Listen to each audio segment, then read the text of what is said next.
So one of the things that you can actually go ahead and do inside of Google Tasks is add in subtasks as well. So to do that, under Buy Groceries, you can click on the three dot button right here, and then over here you can see that Add a Subtask is an option.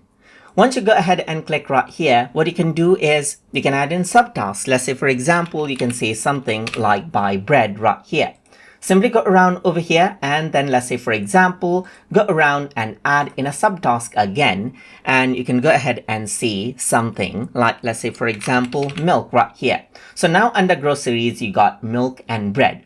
You can go ahead and add in a task. So let's say, for example, I want lentils right here. So that's a task. And now you can actually click and drag it within the subtask as well. Or you can click and drag this out as well right here to not make it a subtask, but click and drag it inside right here to make it a subtask.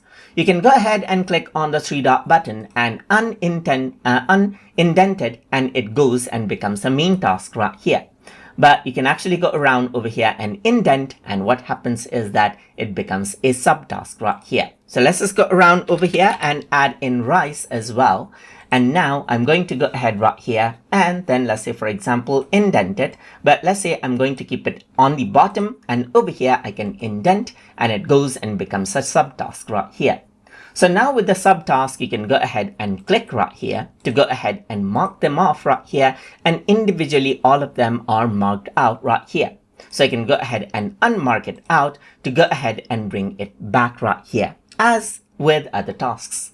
But if I were to go ahead and mark off the main task, then everything is marked as complete right here, and uncheck it, and only that goes ahead and becomes like, let's say, for example, unmarked task. And you need to go ahead and mark all other individually right here.